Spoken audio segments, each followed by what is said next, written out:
récits de l'époque, les Minons, Amazones du Dahomey, étaient de redoutables femmes guerrières qui ne reculaient jamais au combat. Femmes guerrières dont la styliste modéliste Weni, de son vrai nom Michelle Weni Ologoudou, a décidé de ressusciter la mémoire à travers une exposition internationale. La seconde édition de cette exposition, après celle de Hong Kong, s'est déroulée à Cotonou du 1er au 12 août 2018 à la Place du Souvenir. Une date et un lieu hautement symboliques. Monsieur le Président de la République, Madame la Première Dame, Monsieur le Président de l'Assemblée nationale, Monsieur le Ministre du Tourisme, de la Culture et des Sports, c'est un réel honneur que vous me faites d'inaugurer cette exposition en un lieu aussi symbolique de la bravoure de notre peuple, de surcroît le jour de notre fête nationale. C'est à Hong Kong l'hiver dernier que pour la première fois je me suis essayée à cet exercice. L'accueil flatteur réservé à ces personnages dans un pays aussi éloigné de nous par la distance et par la culture m'a donné l'envie de ramener nos Minons, nos Amazones, chez elles, de les présenter à leur peuple avec leur beauté toute guerrière, parées de leurs plus beaux costumes. Avec cette exposition, j'ai voulu leur rendre hommage et à travers elle, à toutes nos Minons, d'où le nom de cette exposition, et surtout à toutes les femmes béninoises qui luttent pour un Bénin prospère et libre. Monsieur le Président de la République, Madame la Première Dame, je vous suis plus que reconnaissante d'avoir permis la réalisation de cette exposition que j'ai portée comme un rêve au tout début. Je tiens à dire aussi merci à Monsieur le Ministre du Tourisme, de la Culture et des Sports pour son appui constant. Merci enfin à tous ceux qui, collaborateurs, parents, amis, de près ou de loin, m'ont accompagné. Merci à vous tous. Je voudrais honorer un devoir de reconnaissance. Parce qu'en fait, ma position de ministre en charge de la culture me permet de faire un petit mot à cette occasion, mais le mérite n'est pas à moi. Le mérite est d'abord à Weni, notre artiste qui vient de parler. Le mérite est ensuite à son équipe qui a bien voulu, avec le soutien du ministère, travailler à mettre tout ceci en œuvre. Et le mérite est enfin à Monsieur le Président de la République et au Président de l'Assemblée nationale qui, de loin ou de près, n'ont pas manqué de nous soutenir dans cette initiative. Ma première surprise a été de constater que notre fille, Weni, fait de beaux discours et vraiment de très beaux discours. Je voudrais la féliciter pour ça. Je suppose que les sentiments qui l'ont mue pour qu'elle prenne l'initiative de présenter ici, aujourd'hui, sur cette place, le 1er août, l'exposition sur les Minons, je crois que ce qui l'a mue, c'est l'amour de la patrie. Et je voudrais remercier très sincèrement le Président de la République. Sans cet amour, effectivement, qu'il a pour notre culture, pour notre patrimoine, eh bien, je ne crois pas que cette exposition aurait eu lieu. Et je crois que c'est un prolongement du combat, de la lutte qu'il mène pour que le patrimoine culturel du Bénin soit de nouveau entre les mains des Béninois. Je voudrais le remercier. Weni est la fille du président Ngwedi. Et Weni est une artiste de talent que moi j'ai connu de si longue date et que j'ai eu le bonheur de redécouvrir il y a quelques mois parce qu'elle a fait une exposition à Hong Kong et j'ai eu les traces de cette exposition qui m'a donné de la fierté. D'autant que depuis quelque temps, je suis à la recherche de tout ce qui peut révéler notre pays.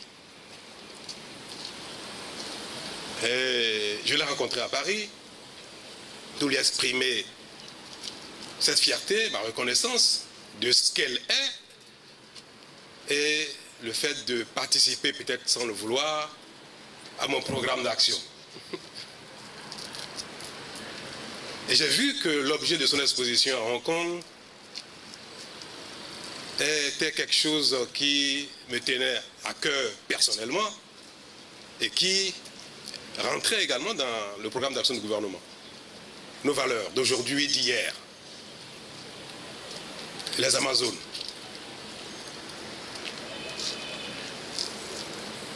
J'ai demandé à Weni, mais quelle va être la suite? Et Weni m'a dit, ben non, j'ai un programme, je suis en train de prévoir quelque chose. Je prévois faire une exposition tournante en Afrique et dans le monde. Waouh, ça c'est de l'ambition. Mais ça va commencer par où? Il m'a dit non, monsieur le président, ce sera bien au Bénin que ça va démarrer. Et j'ai dit, je vous prends au mot. Oui, monsieur le président, ça va être quand? En 2018. Et merci de tenir cet engagement, d'avoir tenu cet engagement et de nous offrir ce soir les premières minutes de cette découverte. C'est entouré de la famille, d'amis et des plus hautes autorités du pays, sous le haut patronage de la Fondation Claudine Talon, que la première dame du Bénin a procédé à la traditionnelle cérémonie de coupure du ruban. L'artiste invitera ensuite ses illustres invités à remonter le temps à travers les premières et secondes guerres du Dahomey, la victoire, la défaite et l'exil de Béhanzin en compagnie des Minons, parés pour la circonstance de tenues belliqueuses, mais aussi de drapés aux couleurs azur, du même bleu que l'océan, témoin de l'exil de Béhanzin.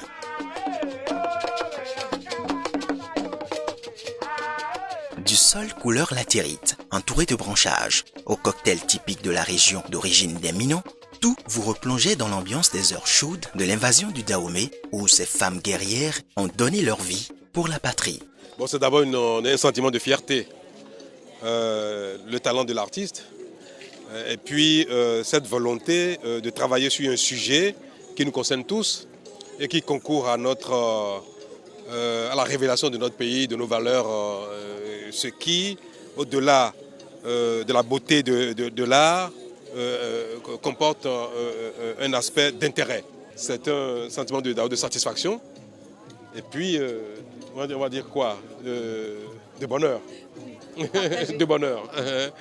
La qualité de ce qu'on a vu, la grandeur de l'artiste et puis l'intérêt de cette exposition dans le programme d'action du gouvernement.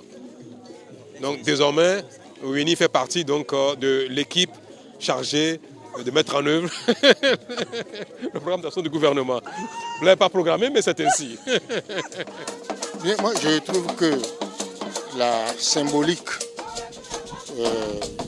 de cette exposition est une symbolique vraiment forte.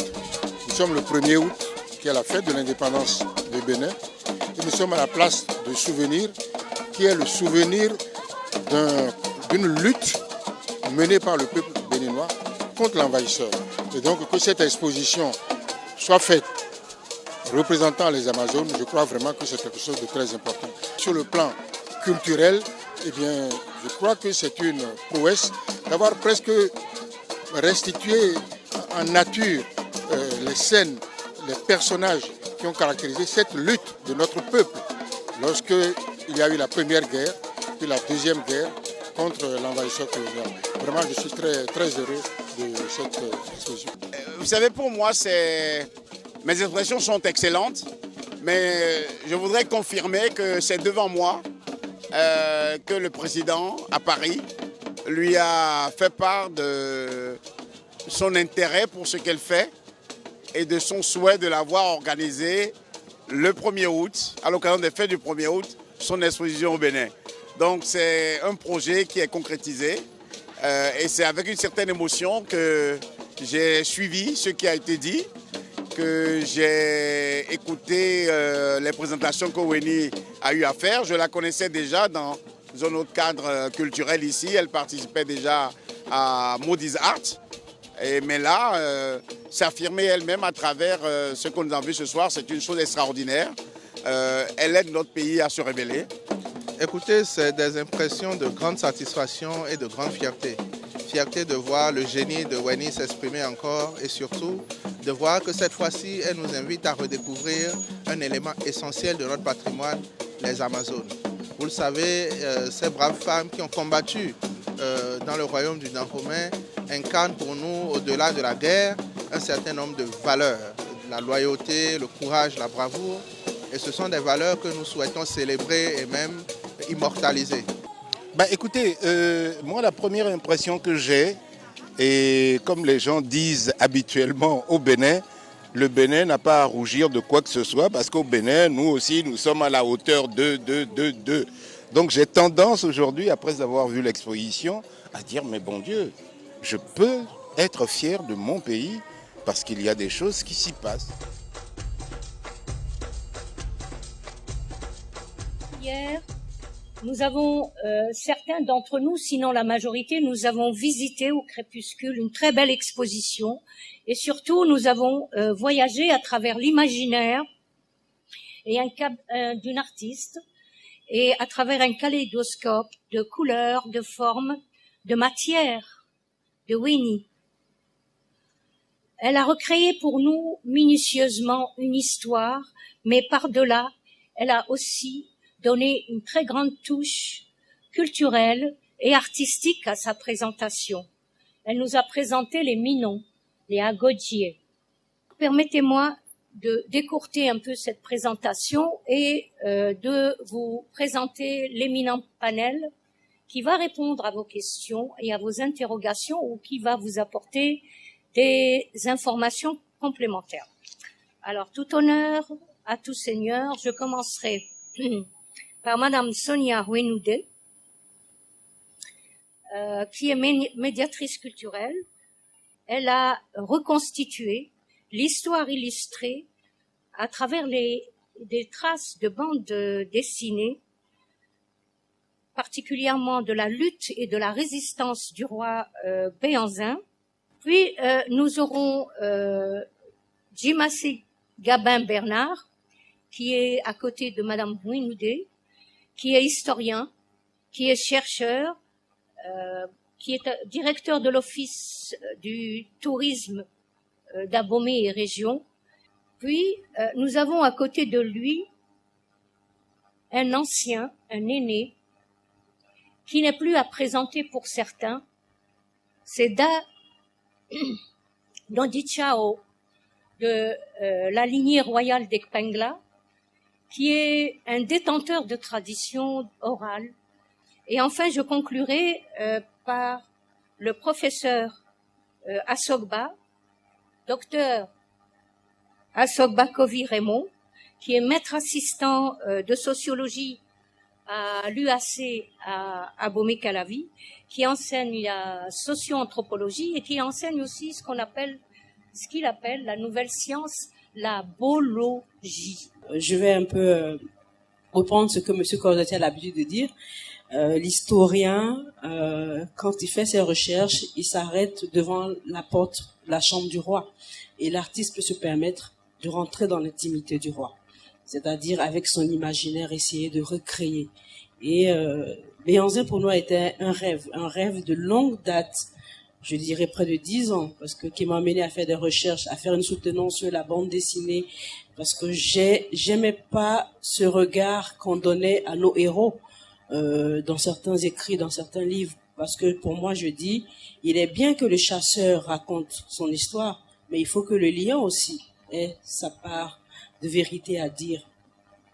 Et ça n'a pas été facile, comme je dis, c'est un combat que j'ai dû mené avec l'appui de M. Cordotti, qui était tout le temps derrière moi pour dire tu peux pas abandonner parce que c'est à nos enfants, c'est pour nos enfants, c'est pour la postérité, pour que nos enfants puissent apprendre notre histoire parce qu'on ne le fait pas souvent. On a tendance à juste parler un tout petit peu de notre histoire alors que c'est ça qui est notre fondement. C'est une Amazone qu'on n'a pas pu identifier qui a tué le commandant Foras, un grand officier formé à Saint-Cyr qui est venu renforcer l'équipe de Dole. C'est une femme qui l'a tué sur sa canonnière, la Topaz. Ils ont fait une sépulture au bord de l'eau, au bord de l'Ouémé. Pour ceux qui ne prennent pas Wenri à Djoum, vous allez voir, quand on quitte ici, c'est à droite, de là-bas, c'est à gauche. Mais ils ont rapatrié le corps. Ils n'ont pas laissé ici. au cours du centenaire de la mort du roi Béranzin, on avait demandé, on avait fait comme recommandation, que le génie militaire se charge de nous sortir cette canonnière de l'eau. Même si on ne l'a même pas aboumée, on peut l'exposer au bord du fleuve.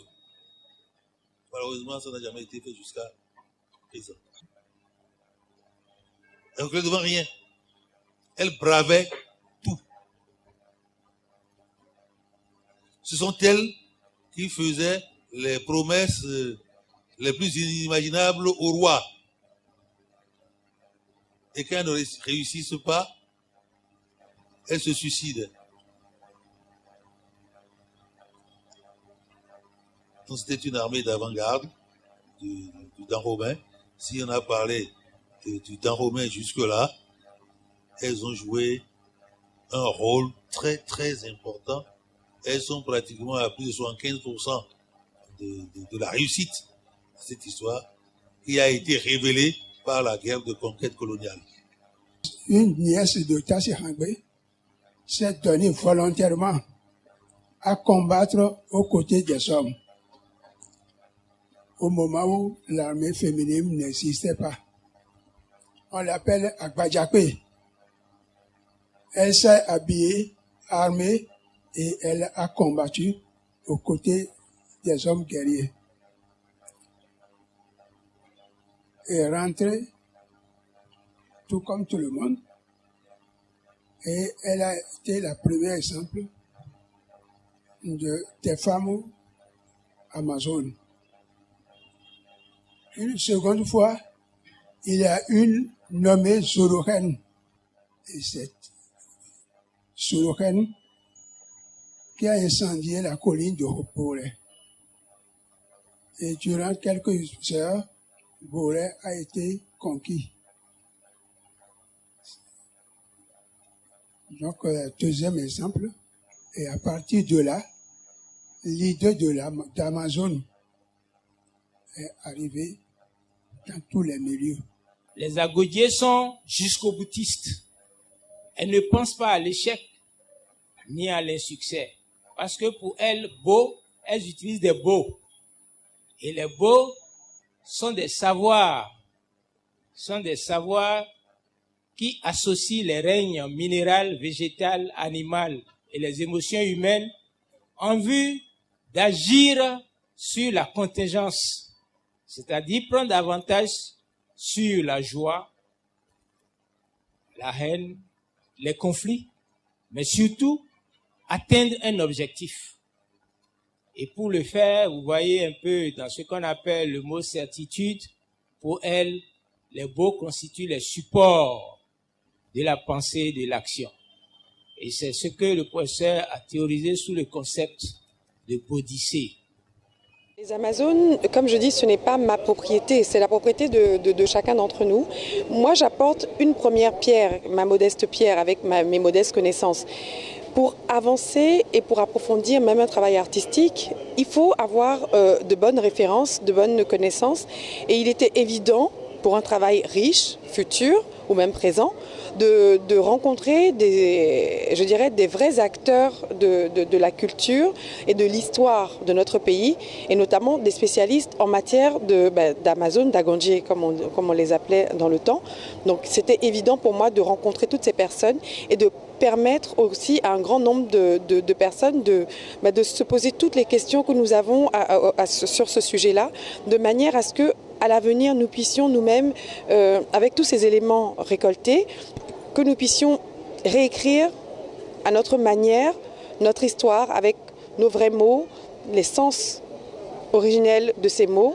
Bref, de pouvoir faire un travail éducatif aussi auprès des enfants, pas uniquement auprès des personnes, mais au niveau d'un plus grand nombre de la population.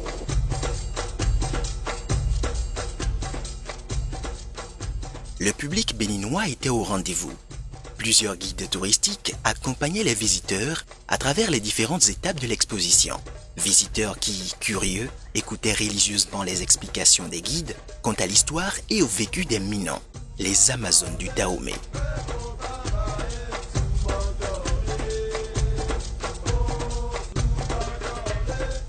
Plusieurs ateliers enfants avec pour thème les Minons se sont déroulés sur l'esplanade de la place du Souvenir. C'est à travers des dessins et des collages que les tout-petits se sont réappropriés l'histoire des Amazones du Dahomey, leur histoire. C'est, dit-on, au bout de la vieille corde qu'on tisse la nouvelle.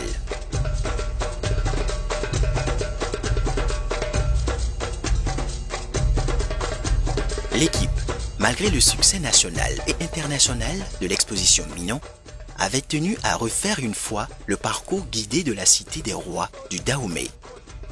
L'émotion était grande au moment de mettre les pieds dans les pas des célèbres Amazones en compagnie de Gabin Djimassé, un éminent historien.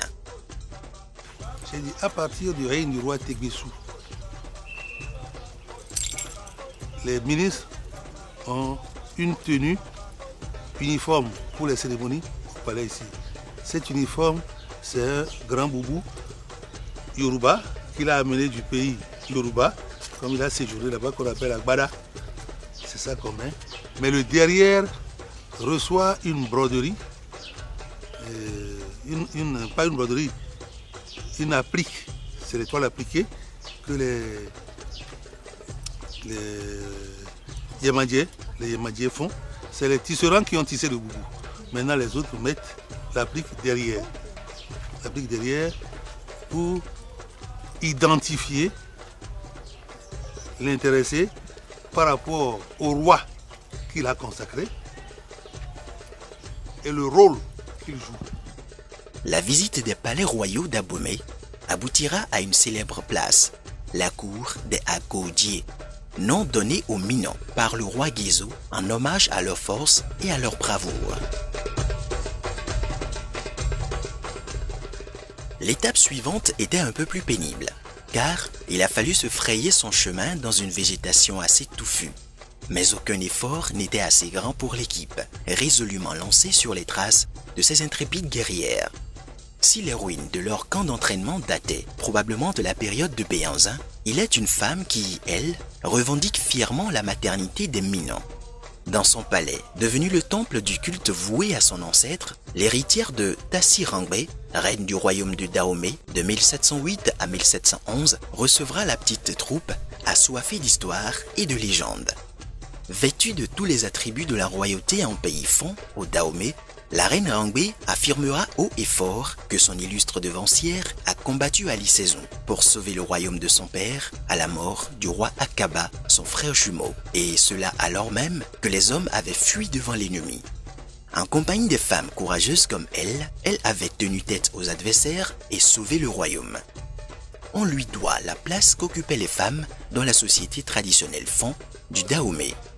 C'est aussi grâce à elle que les femmes peuvent aujourd'hui exercer des métiers réservés traditionnellement aux hommes. La visite se terminera par un shopping improvisé pour l'amour de l'art et l'amour du beau tout court.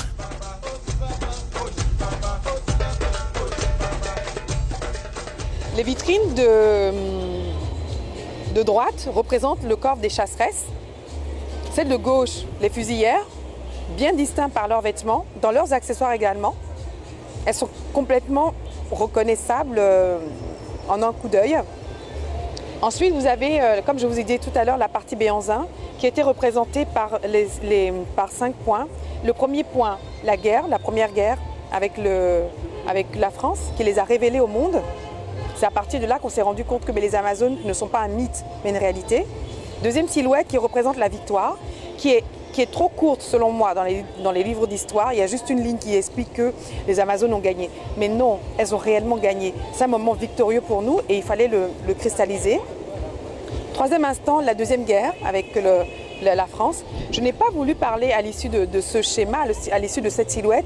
Je n'ai pas voulu parler de défaite parce que la défaite est un mot, selon moi, beaucoup trop négatif. J'ai voulu au contraire parler, avec la silhouette d'après, de l'exil du roi Béhanzin, en présentant une silhouette bleue, le bleu de l'eau, les drapés qui représentent les vagues. Et la dernière silhouette est celle que j'ai appelée la paix imposée, lorsque Béhanzin se rend compte que réellement il ne rentrera pas chez lui, en tout cas pas vivant.